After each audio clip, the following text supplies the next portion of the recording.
Va, qué raro, yo le había puesto grabado automáticamente. Bueno, entonces, para repetir entonces lo que les había mencionado, ¿no? Los fármacos oxitóxicos que tienen la acción de... Ya se está grabando, ¿no? Supongo. Sí, doctor, ya Sí, está ya se está grabando. grabando, ya. Entonces, como le estaba mencionando, los fármacos oxitóxicos, ¿no? Para repetir, tienen la acción de estimular la contracción uterina. Y sus usos son los que ven ahí, como dicen, inducir el trabajo de parto, evitar o controlar la hemorragia posparto posaborto y evaluar el estado fetal en embarazo de alto riesgo, lo que le denominan los obstetras como estresante. Consiste en administrar pequeñas dosis de oxitóxicos para ver si es que, y monitorizándolo por supuesto, si es que el feto va a tolerar el trabajo de parto, porque si no lo tolera, tendría que hacerse por cesárea, ¿no? Entonces, y desde el punto de vista ilegal, ¿no? O en algunos casos terapéuticos como agentes abortivos. Entonces, la oxitocina, como ya la mencioné, tenemos las prostaglandinas y los análogos, ¿no? Como el misoprostol, por ejemplo, y la ergometrina, que es un fármaco denominado, pertenece al grupo de los derivados del cornezuelo de centeno, ¿ya? Es un derivado del LSD, también del ácido lisérgico, el famoso éxtasis, que es una droga ilegal. Pero ahí se deriva la ergometrina, que es un fármaco muy útil como eh, contracción o para como oxitóxico, ¿no? Para contraer fuertemente el músculo uterino. Entonces, como ustedes pueden ver, la oxitocina es una hormona producida por por el hipotálamo y segregado o liberado por la neurohipótesis, ¿no? Una hormona peptídica, por si acaso, segregada o secretada por la neurohipófisis. Pero vuelvo a repetir, ¿quién la produce? El hipotálamo. ¿Qué es lo que hace esta hormona? Estimula la contracción muscular uterina y las contracciones mioepiteliales de la mama. Quiere decir que no solamente sirve para contraer el útero, sino también para la eyección de la leche. Ojo, para la eyección de la leche, no para la producción, porque la hormona que estimula la producción de leche es la prolactina. Y eso es de fisiología, pues jóvenes. Yo les he dicho que ustedes son fisiólogos. ¿Ya? Entonces, ¿qué hormona favorece o estimula la producción de leche? La prolactina. ¿Y qué hormona facilita la expulsión de la leche? O sea, aquí en la mama es la oxitocina también. ¿Ya? Muy bien. La oxitocina se absorbe por vía parenteral, que es la más usada. Muy poco se utiliza la vía nasal o la vía oral. No se absorbe adecuadamente. Entonces, la vía parenteral es la más usada. Al menos en nuestro país tenemos para uso parenteral. ¿Ah? No sé si es que en alguna, bueno, en nuestra ciudad, no sé si en Lima o en otro lugar o en de las otras, pero tenemos la de uso parenteral, que es lo que ustedes van a ver en su centro de salud, en los hospitales donde trabajen, digamos la oxitocina en forma parenteral en ampollas, que se puede utilizar vía intramuscular, vía subcutánea o vía endovenosa. Se encuentra en forma libre, no se une a proteínas plasmáticas, se difunde fácilmente con los tejidos y tiene un tiempo de vida media aproximadamente entre 12 a 17 minutos, con una eliminación, metabolismo y excreción renal, hepática y renal. Bueno, si ustedes se dan cuenta acá, la farmacodinámica, o sea, el mecanismo de acción, si ustedes se dan cuenta, los receptores de la oxitocina, los que están viendo acá, los OT, si ustedes ven a qué tipo de receptores pertenece, ahí mismo, según lo que ven ahí, pertenece a los Metabólico. metabotrópicos. Muy bien, metabotrópico, dice la proteína G, ¿no? La proteína G. Y si ustedes se dan cuenta que activa el fosfatidilinositol, la fosfolipasa C, entonces estamos hablando de qué tipo de proteína? G, Q. GQ. Ya, porque recuerden que la GS es adenisiclasa. Entonces, ¿cómo actúan? Como ustedes están viendo, los segundos mensajeros. Tenemos activa la fosfolipasa C y este activa el inositol trifosfato y el diacilglicerol, que son los que van a... ¿Y qué producen esto de acá? El inositol y el diacilglicerol, liberación de proteinquinasa C, liberación de calcio, y recuerden que el calcio estimula, el calcio activa. Entonces, lo que hacen ahí es, a través de esa reacción, modifica o aumenta la cantidad de calcio, incrementando la contracción miométrica, o sea, del miometrio, ¿no? Ahí está, ¿no? Pues actúa por medio de los receptores acoplados a la proteína GQ, liberando calcio intracelular, incrementando la actividad muscular lisa uterina, es decir, la contracción. También, de forma indirecta, estimula la producción de prostaglandinas y leucotrienos, y ustedes saben que las prostaglandinas y los leucotrienos tienden a producir también contracción uterina.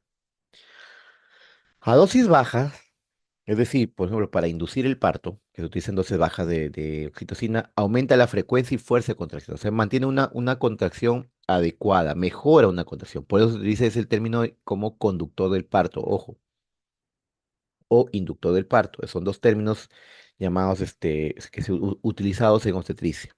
Cuando hablamos de inducción es cuando el paciente ya se pasó de la etapa de la fecha de parto y no inicia trabajo de parto. Entonces se le induce, se le administra oxitocina en dosis bajas para iniciar. Ahora, cuando ya la paciente inició el trabajo de parto, pero las contracciones no son adecuadas, también se le coloca dosis baja de oxitocina y ese término se llama conducción del parto. Bueno, en ambos se colocan dosis bajas. ¿Qué es lo que hacen? Como ven ahí, ahí mismo lo están viendo, ¿no? Aumenta la frecuencia y la fuerza de la contracción. Ya en dosis altas, produce una contracción ya sostenida. Las dosis altas no sirven, ojo, no sirven para inducción y conducción del parto. ¿En qué caso sirven las dosis altas? Cuando ya el feto y la placenta salieron, o sea, posparto. Cuando una vez que la placenta y el feto y la placenta salieron y la paciente sigue sangrando o hay atonía uterina, se le administra dosis altas de oxitocina para ¡fua! Contraer por completo el útero y disminuir el sangrado, la hemorragia. Y como ven aquí, también a nivel de las células mamarias hay receptores de oxitocina, ¿ya? Manteniendo la contracción de las células mioepiteliales y provocando la eyección de la leche. Bueno, efectos adversos y las contraindicaciones que tenemos. Estimula excesiva las contracciones antes de la expulsión del feto, por eso le digo, antes de la expulsión del feto, si se te pasa la dosis o quizás hace una reacción muy intensa, puede haber rotura uterina o muerte del feto con desprendimiento prematuro de placenta. Siempre hay que tener mucho cuidado para la inducción y conducción del parto, por eso dice antes de la expulsión del producto. Ocasiona sufrimiento fetal, lo que a veces es desprendimiento prematuro de placenta o rotura uterina. Concentraciones altas de oxitocina, ojo, ya.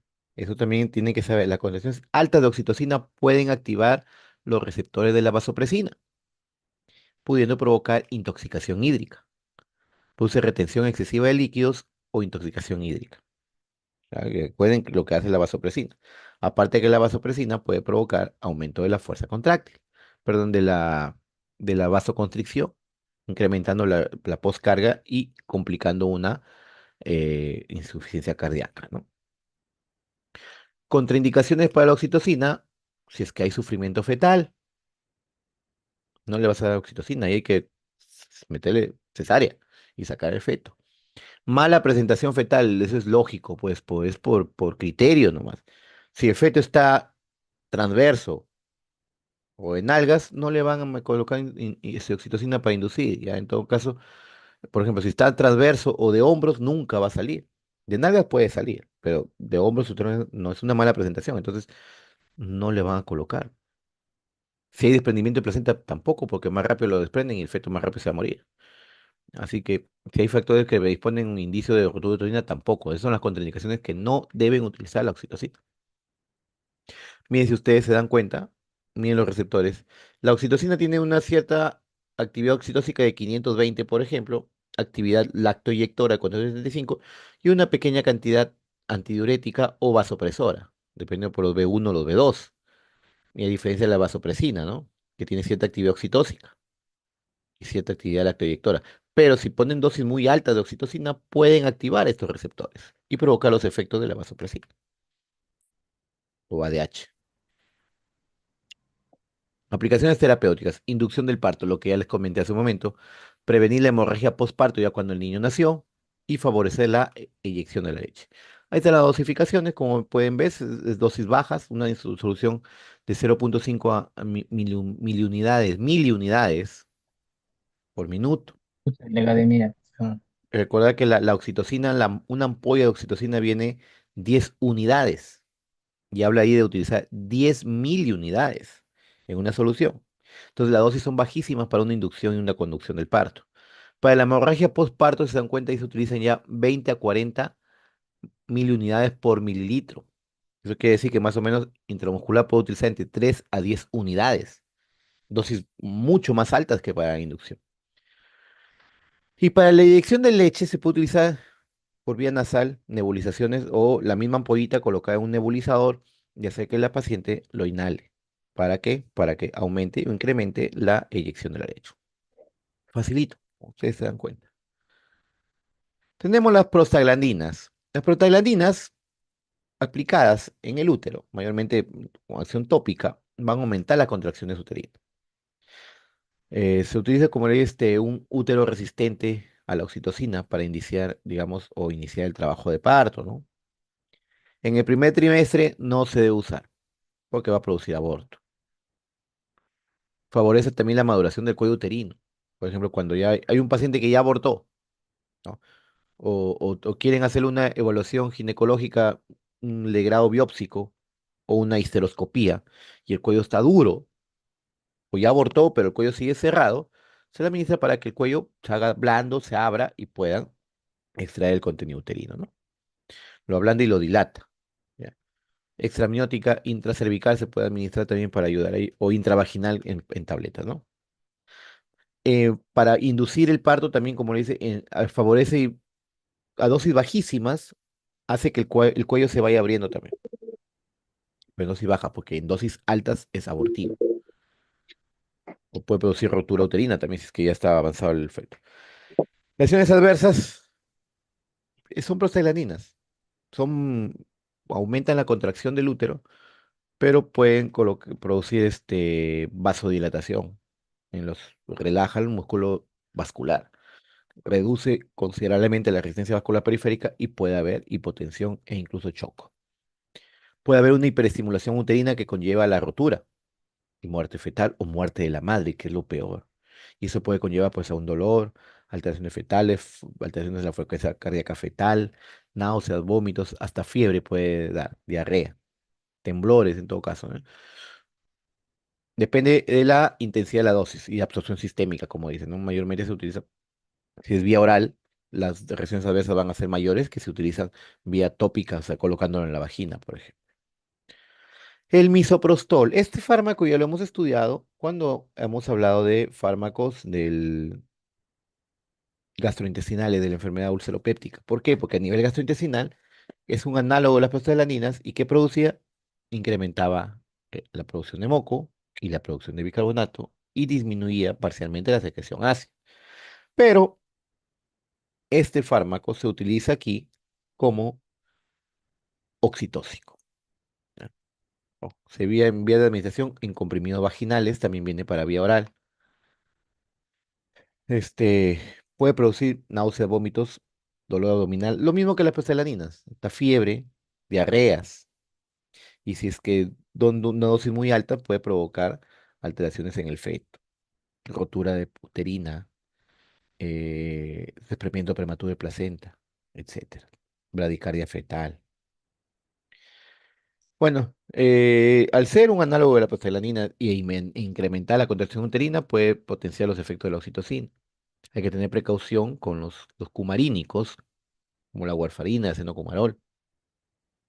Otros fármacos como la fenilbutazona, que es el dolor, naproxeno, que es un AINES, la diarrea que le mencioné que puede provocar, si se mezcla con diclofenaco, por ejemplo.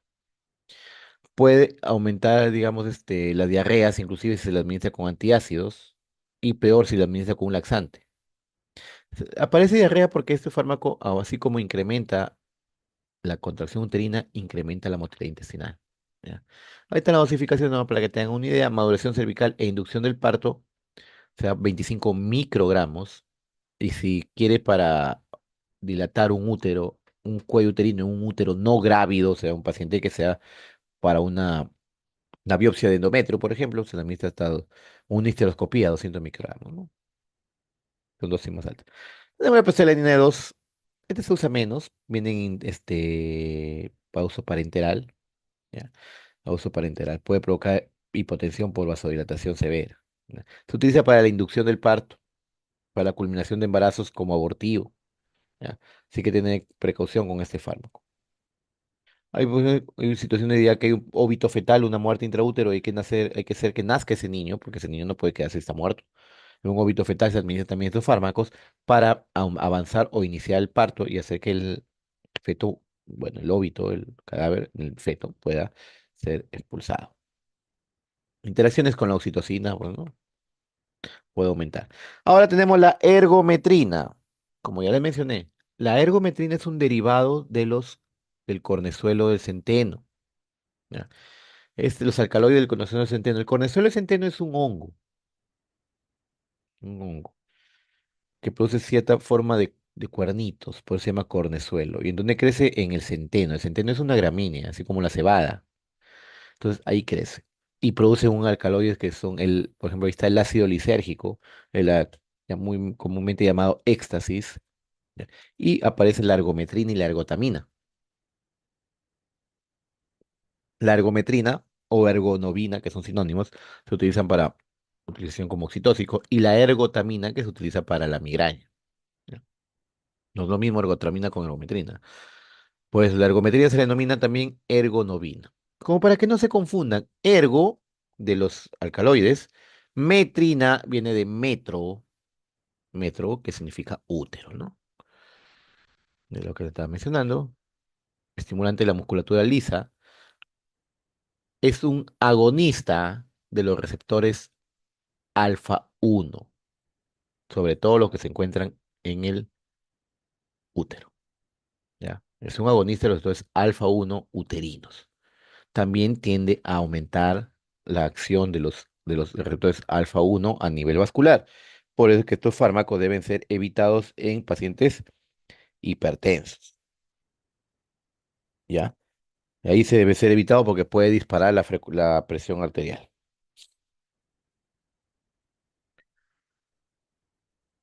Aumenta de manera notable la actividad motora. Estos fármacos, ojo, y este punto importante, ojo, pestaña y ceja, por favor, acuérdense, porque después no me digan, no, doctor, no, usted no nos ayuda, lo que usted dice no viene en el examen. Bueno, estos fármacos no deben usarse mientras el feto y la placenta estén adentro, que quiere decir que no sirven para la inducción del parto ni para la conducción del parto, ¿ya? Ustedes le administran al paciente estando todavía con el feto adentro, pueden provocar una ruptura uterina y muerte del feto. ¿Para qué sirve entonces? Para controlar o disminuir o evitar la hemorragia postparto o post-aborto. ¿Ya? Como le dije, agonista de los receptores alfa 1 adrenérgicos. Ustedes saben que los receptores alfa 1 son opuestos a la proteína GQ. ¿Ya? Los alfa 2, proteína G, I, y los beta 1 y beta 2, proteína GS. Eso ya tienen que saber, eso se saben de memoria. Entonces, ¿cómo actúa? Así, igual que el anterior, esto incrementa la proteína alfa 1, la receptor alfa 1, el alfa 1 aumenta el diacilglicerol y el inositotrifosfato, liberando el calcio, similar a cómo actúan los receptores de la oxitocina, pero son otros receptores cuyo, cuya acción es similar y termina incrementando considerablemente la contracción uterina. Dice, intensidad, duración y frecuencia de contracciones, con una duración sostenida. También vasoconstricción periférica, por eso le digo, este fármaco hay que tener precaución o estar contraindicado en pacientes hipertensos. Bueno, eso es secundario, ¿no? Al hacer una vasoconstricción disminuye el sangrado, ¿no? Pero hay que tener precaución en los hipertensos, como lo vuelvo a decir.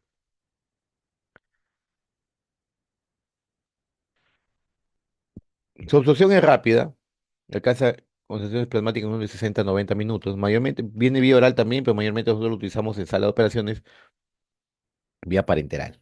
Puede ser endovenosa o intramuscular. Tiene un metabolismo hepático con excreción renal, ¿no? Perdón, biliar, como ven ahí, biliar.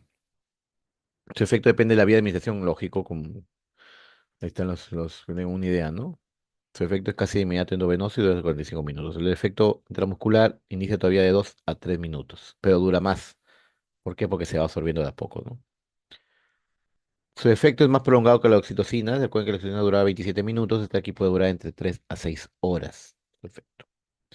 con tiempo de vida media hasta de 2 horas. Ojo, como le vuelvo a repetir, hay que tener mucha precaución de estos fármacos en el uso de hipertensa. Por ejemplo, el paciente con preeclampsia no se le debe administrar. ¿Ya? Tratamiento y profilaxis de la hemorragia posparto y posaborto, ¿ah? Que se produce por atonía uterina. O sea, no sirve para la inducción o conducción del parto. ¿De acuerdo? Ahí dice, no debe emplearse, miren, porque te siempre pregunto, a veces no debe emplearse para inducir el parto, sino para incrementar la contracción uterina y evitar el útero atónico y las hemorragias. O sea, se usa para cuando ya el niño y la placenta ya salieron, cuando hay atonía uterina. Pues hoy mismo dicen, el control de la hemorragia se administra después que la placenta ha sido expulsada. No se puede colocar todavía, cuando todavía estén el niño y placenta dentro, porque puede retenerse esa placenta. Contraindicaciones, como ya le dije, trabajo de parto, no se debe usar durante el trabajo de parto, sino después. Amenaza de aborto, peor, porque van a abortar más rápido. En caso de hipertensión, insuficiencia renal o hepática, pacientes con deficiencia de calcio, que no va a hacer efecto sin el calcio. En caso de sepsis, perdón, para su uso rutinario en la expulsión de la placenta y durante la lactancia. Por eso sirve para evitar las interacciones, perdón, la hemorragia postparto.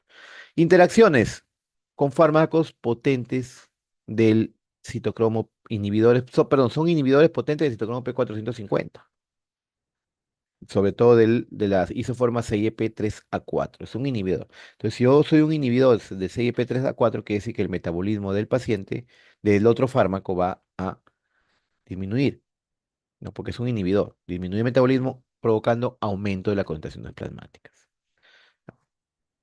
Pueden producir, con el uso concomitante, como ven ahí, con los macrólidos antirretrovirales, como inhibidor de la proteasa, puede producir el cuadro llamado ergotismo. ¿Ya? Puede llamarse ergotismo, y este ergotismo tiende a producir vasoespasmo e isquemia en los dedos y las manos. Pueden incluso provocar hasta amputación de dedos, manos o pies. Tener precaución ahí. Bueno, con otro agente vasopresor va a aumentar. Recuerden que estos son alfa-1 adrenérgicos. Eso quiere decir que si son alfa-1 adrenérgicos van a aumentar, van a producir vasoconstricción. Bueno, lo contrario, pues, ¿no? Si es vasoconstrictor, tú le das un vasodilatador, va a contrarrestar los efectos. Se potencia la acción uterina con prostaglandinas.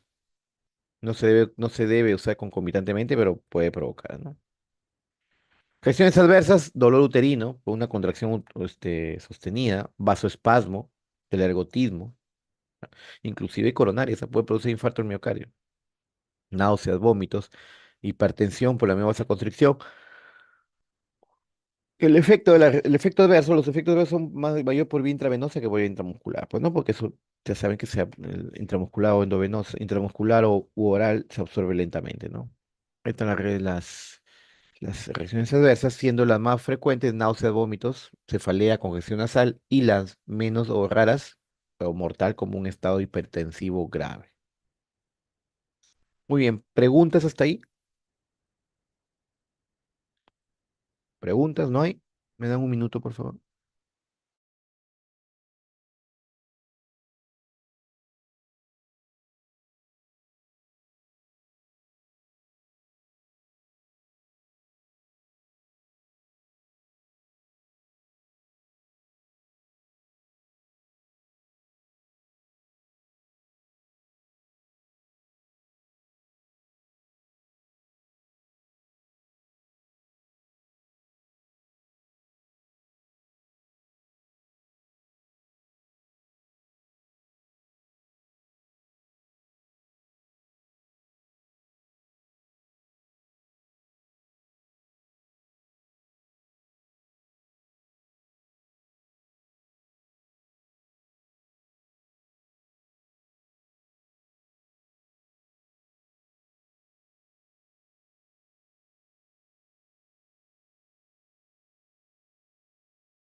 Muy bueno, joven, muy bien, jóvenes. Ahora, continuando con la segunda parte de este tema, hablaremos, bueno, de los anticonceptivos orales, unas cuantas diapositivas nomás, pero para eso tienen que recordar la fisiología, ya porque ustedes ya saben, pues ya ustedes son fisiólogos. Entonces, dentro de la fisiología, Dime. No. dentro de la, dentro de la fisiología, recordar lo que es el ciclo ovárico y recordar lo que es el ciclo uterino. Y si ustedes se dan cuenta, ese ciclo ovárico, ciclo uterino, o sea, la ovulación, depende de las hormonas producidas por la adenohipófisis, que son la FSH y la LH, y también de hormonas producidas por los mismos ovarios, como son los estrógenos y la progesterona. Entonces, en un periodo o un periodo menstrual normal, que se considera de 28 días, la ovulación se da en el día 14. En breves palabras, en cualquier ciclo menstrual, la ovulación se va a dar en la mitad. Si tiene un ciclo menstrual de 30 días, la ovulación se da en el día 15. Si tiene un ciclo menstrual de 20 días, la ovulación se da en el día 10. Pero ojo, que hay que recordar también algunos términos que han aprendido ustedes en Introducción a la Medicina o en Fisiología. Por ejemplo, ¿qué es la menorragia? ¿Qué es la metrorragia? ¿Ya? Dentro de un ciclo menstrual. La menorragia es una hemorragia excesiva, o en cantidad o en frecuencia o en días, dentro del ciclo menstrual normal. El término meno significa menstrual, menorragia. En cambio, la metrorragia es un sangrado que se da fuera del ciclo menstrual. El término metro significa útero. Entonces, hay que saber esos términos, que ya supongo que ya lo saben, porque ya les he dicho, ustedes son fisiólogos. Bueno, entonces, si ustedes se dan cuenta, si lo deducen aquí, la ovulación se da en dos picos, el pico de la LH y el pico de la FSH. Entonces, ¿cuál es, digamos, la finalidad o el objetivo de la terapia anticonceptiva? Es inhibir la ovulación. Así de simple. Es el principal objetivo, porque hay otro objetivo que hace que vuelve el endometrio inhóspito o provoca o evita que el espermatozoide llegue, ¿ya? Pero el principal objetivo es evitar la ovulación. Aquí también tenemos, por ejemplo, los estrógenos y la progesterona. Como ven, se incrementa considerablemente. ¿Por qué? Porque la progesterona se va produciendo por los mismos ovarios, pero una vez que se ovula, queda este folículo, se convierte en cuerpo amarillo o cuerpo lúteo, que produce grandes cantidades de progesterona, por eso que acá da un mayor pico. Pero cuando ya se acaba y al no haber embarazo, este cuerpo amarillo se convierte en cuerpo albicans o cuerpo blanco. Ya no produce nada hasta que es reabsorbido por el organismo. Eso es fisiología ya. Es lo que estoy hablando ahorita es fisiología. Entonces hay que recordar las dos partes, las partes de los ciclos. Tenemos el llamado ciclo ovárico, que es lo que sucede en el ovario. Antes de la ovulación y después de la ovulación. Antes de la ovulación se le denomina fase folicular, porque es la fase, como ustedes están dando cuenta, es la fase que viene aquí arriba, donde está el puntero, donde está la maduración del folículo, por eso se llama fase folicular. Y la segunda fase del ciclo ovárico es la fase lútea. La fase lútea. No vaya a ser como una vez pregunté en fisiología, dígame cuáles son las fases del ciclo ovárico. Y me contestaron anafase y telofase. O sea, no tienen ni idea. Saben que las anafase y telofase son fases del ciclo celular. Y yo no estoy preguntando eso. Pero bueno, el ciclo ovárico, ya sabemos, antes de la ovulación sí se llama fase folicular, después de la ovulación se llama fase lútea porque ya ahí aparece el cuerpo lúteo, donde se incrementa lo que es la progesterona. Y en el útero llamamos lo que se denomina fase, el ciclo uterino, que este se divide en tres fases. Antes de la ovulación se le denomina fase folicular, perdón, fase proliferativa, Ya, antes de la ovulación se llama fase proliferativa, que va desde el día 1 hasta la 14. Después de la ovulación se le denomina fase secretora, porque es cuando se va a producir la secreción de glándulas y formación de glándulas. Entonces, al inicio de la fase proliferativa se da 4 días de hemorragia, que se llama la fase hemorrágica, que está acá al inicio, como ustedes ven, la menstruación. Pero eso forma parte de la, de la fase del ciclo uterino. No confundir ciclo uterino con ciclo ovárico, ¿ya? Como le vuelvo a repetir, si es ciclo ovárico es fase folicular y fase lútea. Si es ciclo uterino, ¿Verdad que?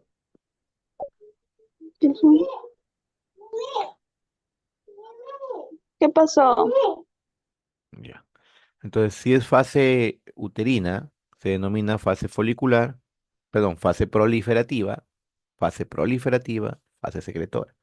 Y la menstruación le denominan fase hemorrágica.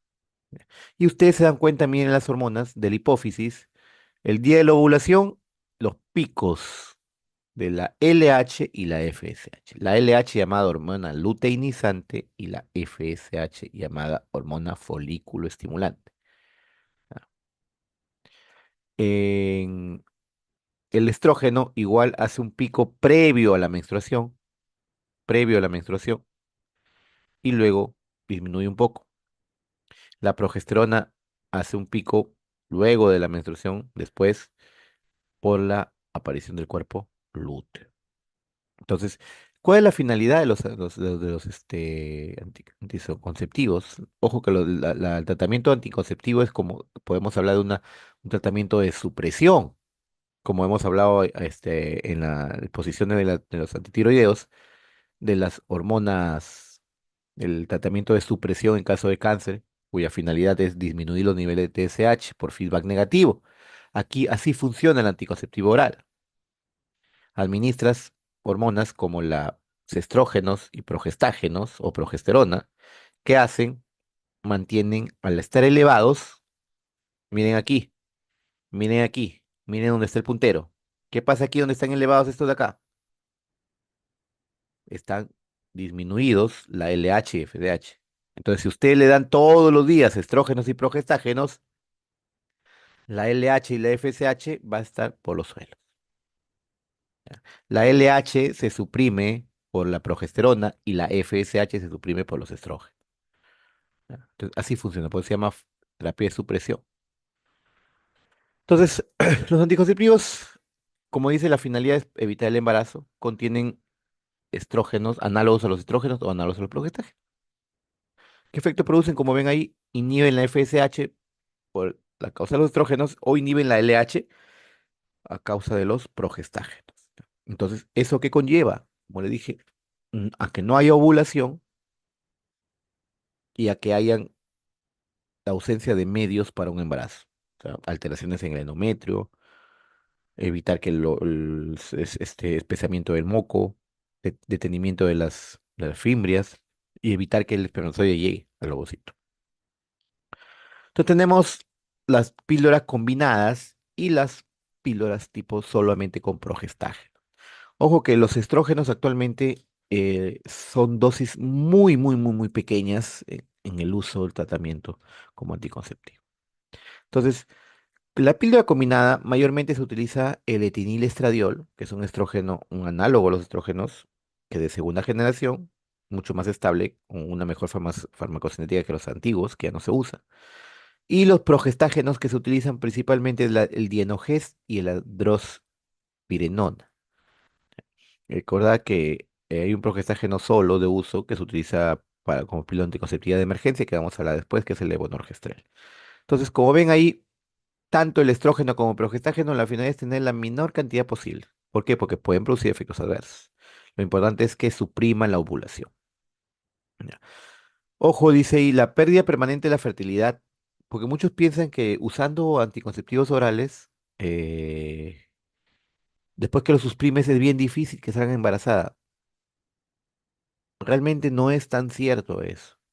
Claro, que demora el reinicio del ciclo menstrual normal o del ciclo ovárico normal. Pero no demora mucho, pero no te va a producir infertilidad.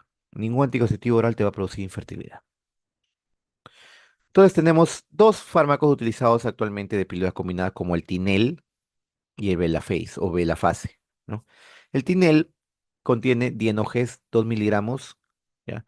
Con 0,03 miligramos de etinilestradiol. O sea, si hablamos de 0,03 miligramos de etinilestradiol, estamos hablando de 30 microgramos de etinilestradiol. Entonces, eso tienen que saber ustedes ya así de memoria la conversión de miligramos a microgramos, ¿ah? Son 30 microgramos de etinilestradiol. Estamos hablando del dienogés, que es el progestágeno, y el etinilestradiol, que es el, el estrógeno. ¿Ya? Entonces, ya sabemos el mecanismo de acción, inhibe la secreción de FSH y LH, por ende, inhiben la ovulación, cambia la consistencia del moco, modifica el endometrio. ¿Ya? Se administra todos los días por 21 días consecutivos. Doctor, pero el ciclo trae 28, claro, porque los otros 7 días no se administra porque aparece el sangrado no hay embarazo. Entonces, 21 días consecutivos, se deja de tomar, inmediatamente dejan de tomar, al día siguiente sangra. Llega el día 28 y nuevamente reinicia. Entonces, estos fármacos se debe tomar todos los días a la misma hora. Si empiezan a tomarlo en la mañana, todos los días tienen que ser en la mañana. Evitarse lo posible, porque cualquier alteración en eso puede aparecer ovulación y puede fallar el método. ¿Ya? Si ustedes se dan cuenta, miren aquí, vienen de un color y otra de otro color. Estos de aquí son 21 tabletitas estas que están medio anaranjaditas, y las blanquecinas es simplemente que placebo, no tiene nada. ¿Por qué lo colocan? Para que no se olviden, para que sigan tomando todos los días al mismo día, mientras la paciente puede menstruar. Luego nuevamente termina la última y al día siguiente continúa con esto.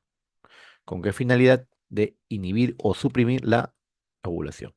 Tenemos el Belaphase, que es lo mismo, sino que es otro laboratorio, no que son los más usados, que también contiene Dienogés 2 miligramos y 30 microgramos de etinilestradiol. O sea, es lo mismo. Tenemos el Astarte, que en lugar de Dienogés contiene drospirenona, que es otro progestágeno similar, más etinilestradiol.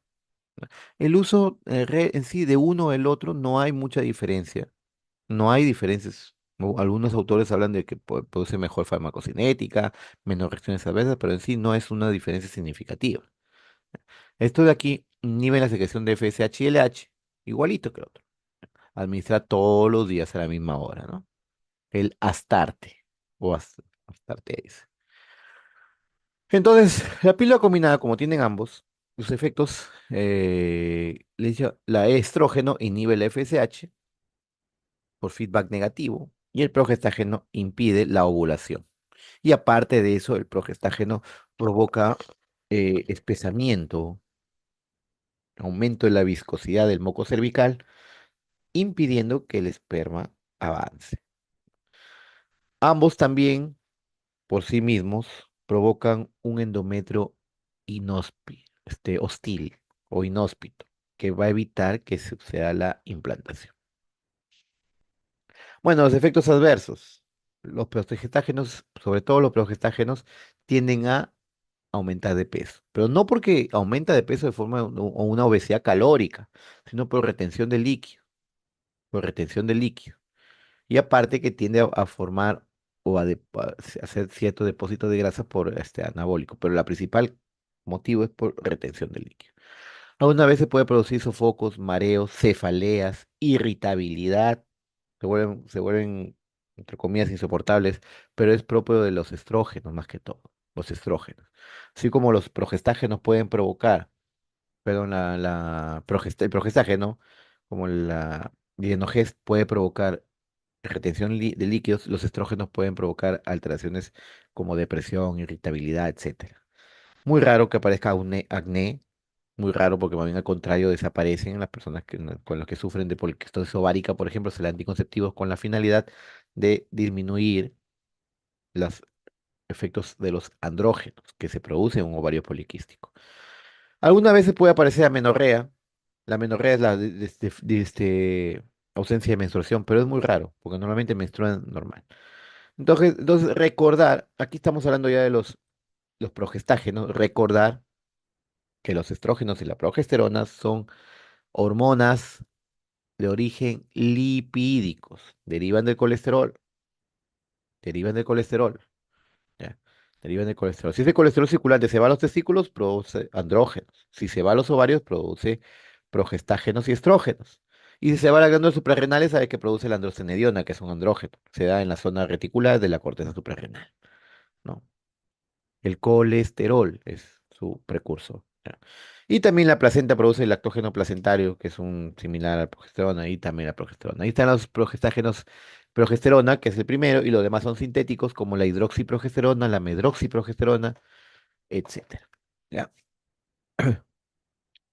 Entonces, farmacocinética tiene una buena absorción rápida por vía oral, con un tiempo de vida plasmática pequeña de 5 minutos, pero su tiempo de vida biológica es mayor. Se tiende a almacenar en la grasa corporal, sufre parcialmente el efecto de primer paso y su excreción es a través de la orina, con el metabolito del glucóronio de pregnanediol que es inactivo. Entonces, ¿qué es lo que hacen los progestágenos? Aparte de inhibir la LH, estimulan la actividad de la lipoproteína lipasa, aumenta las concentraciones basales de insulina, tiende a mejorar. Por eso que utilizan en el uso también para los pacientes con ovario poliquístico, ya que estos ovarios poliquísticos tienden a producir una resistencia a la insulina. Tiende a mejorar o almacenar el glucógeno en el hígado, compite con la aldosterona en cierto modo, aumento de la temperatura, como ustedes vieron en el gráfico, desarrollo alveolo lobular del aparato secretor, reduce las concentraciones plasmáticas de los aminoácidos y aumenta la excreción urinaria de nitrógeno.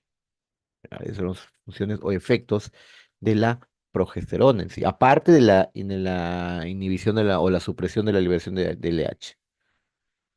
Entonces, las utilizaciones o aplicaciones como reemplazo hormonal, la terapia de reemplazo, si el paciente ya no produce, se administra como anticonceptivos orales, en caso de trastornos en la menstruación llamado dismenorrea, trastornos hemorrágicos, síndrome ovario poliquístico o para uso diagnóstico de algunas enfermedades. Es muy fácil, joven, muy fácil. ¿Cuáles son sus efectos? Hipertensión, ya puede provocar hipertensión. ¿Por qué creen que puede provocar la hipertensión? Por retención de líquido, aumento de la volemia, ¿ya? Eh, aumento del riesgo de cáncer de mama, sobre todo en las pacientes que nunca han tenido hijos, ¿ya? Ahí incrementa. Por eso es que hay que tener mucha precaución del uso de estos fármacos en mujeres que tienen antecedentes familiares directos, como la mamá con cáncer de mama, por ejemplo. Si tienes ese antecedente o tienes antecedentes de formar siempre pequeños tumores benignos, hay que evitar el uso de esto, porque puede provocar tumor o cáncer de la mama.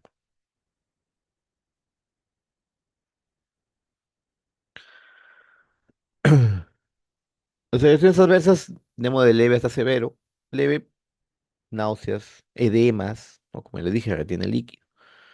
Hemorragias intermenstruales muy raras, pero puede aparecer. O cefalea. Moderado de sangrado intermitente, dilatación uretral y severo que puede producir, y esto hay que tener en cuenta, trombosis venosa profunda. Puede producir infarto al miocardio. En pacientes con factores de riesgo cardiovascular o pacientes con riesgo de tromboembolismo es mejor no administrar, ¿ya? Como pueden ver, todo lo que puede producir.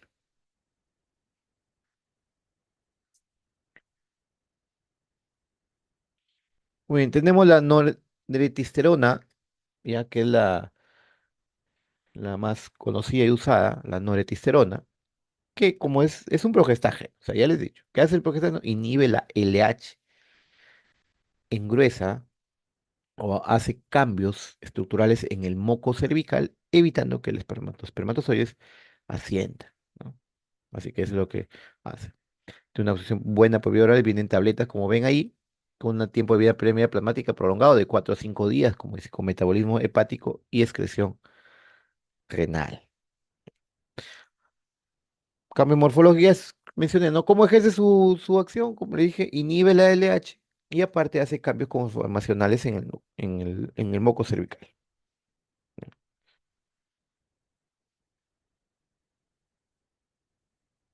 Tenemos el Normalac, que es el linestrenol, también. Ese efecto es el mismo, inhibe la LH, altera lo que es el endometrio y altera lo que es el moco, para que el espermatozoide no llegue ni pueda, eh, digamos, implantarse. Tiene, se absorbe muy bien por vía oral, ya, metabolismo hepático, excreción renal. Abajo está la dosis para que tengan una idea nomás, ¿no? Lo mismo la farmacodinamia o el efecto, como hace. Es un progestágeno, actúa similar a la progesterona. Y por último, ya para terminar, tenemos la comúnmente llamada píldora del día siguiente, que se denomina anticonceptivo oral de emergencia. Es el levonorgestrel, que es un progestágeno, pero se le da en dosis altas. Se toma una sola vez después de haber tenido relaciones sexuales sin protección, que es lo que hace, evita la ovulación y la fertilización en 3 fases. En 3 fases le digo por qué, porque la primera acción del levonorgestrel, como es un fármaco de anticonceptivo de emergencia, la primera acción es evitar la ovulación. Pero como es de emergencia, ¿qué tal si ya la ovulación se dio? Segunda fase que hace es evitar que el espermatozoide llegue a la trompa, que es espesamiento del moco, ralentización o enlentecimiento de los cilios de las trompas para que ayude a los espermatozoides a llegar. Y tres, por último, que se da ya más adelante, cuando ya se dio la fecundación, porque supongamos que tienes relaciones sexuales hoy día y lo tomas mañana o pasado mañana, después de 2 o 3 días, porque máximo es 72 horas, después ya no sirve. Toma después de 2 días, ¿qué pasó? Me olvidé de tomar, o se olvidó de tomar. Pasan las 48, 72 horas, ya hubo fecundación. ¿Qué es lo que hace ya? Impide que ese huevo se implante. Entonces, por esa razón, de que ya se hubo la fecundación, empezaron a salir, digamos, los movimientos religiosos a decir que era abortivo, porque ya se formó el nuevo ser. Pero según la OMS, un nuevo ser se le denomina cuando ya tiene un sistema nervioso central y es un huevo cigoto. Entonces, debido a eso es que no se prohibió, porque la iglesia quería prohibir, porque decían que era abortivo. Pero no es abortivo, lo que impide es que el óvulo fecundado se implante Entonces, pero lo ideal, como ven aquí, es tomarlo dentro de las primeras 12 horas. Lo ideal, porque después puede haber falla. Máximo después de 72 horas. Si después de 72 horas ya no sirve, ya pasó, ya no sirve. ¿Ya? Entonces, lo que hace, como ven, inhibe el proceso ovulatorio. Las tres situaciones que logra este fármaco es el levonorgestrel, llamada píldora del día siguiente. Muy bien, jóvenes. ¿Preguntas?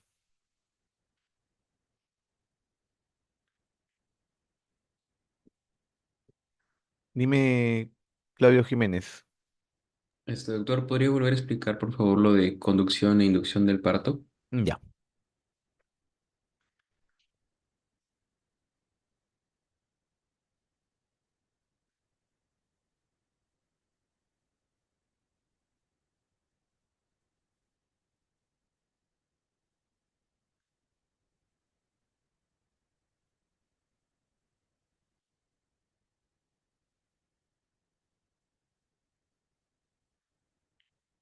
Creo que no está en la diapositiva, pero igual lo voy a mencionar.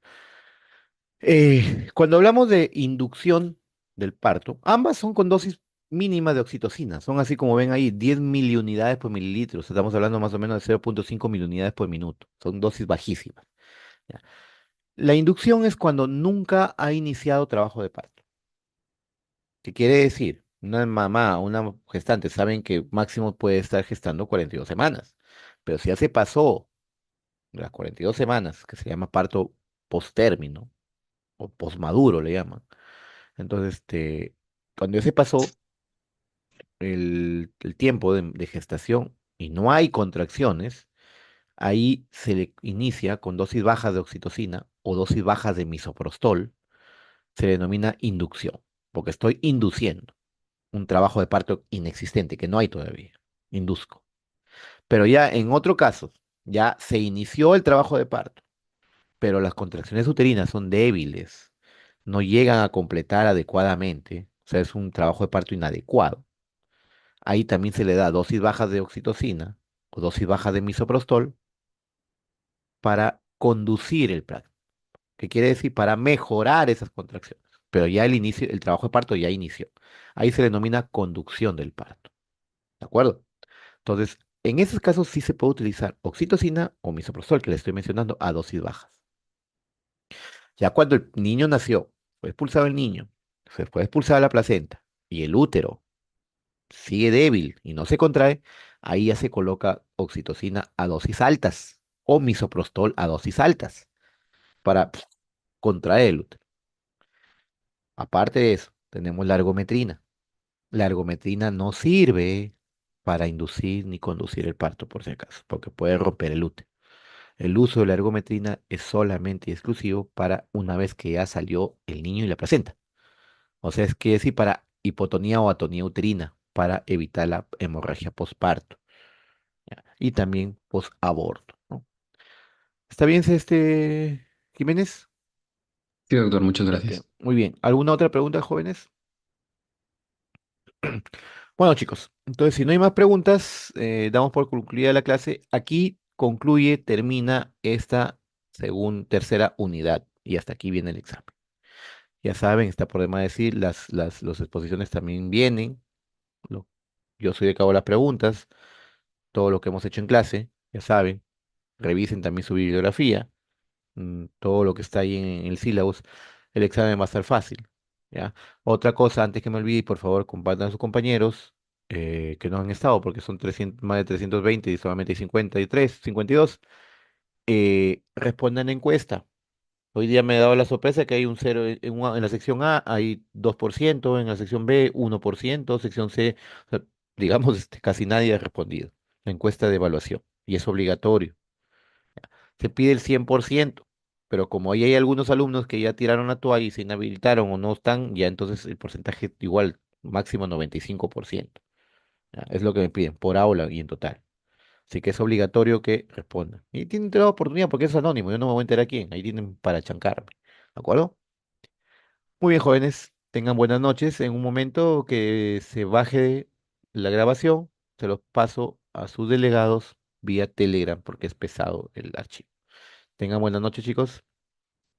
Estamos viendo. Hasta Buenas luego. noches. Hasta luego. Gracias, doctor. Gracias, doctor. Hasta Buenas luego, noches. doctor. Luego, Buenas Hasta doctor. noches. luego.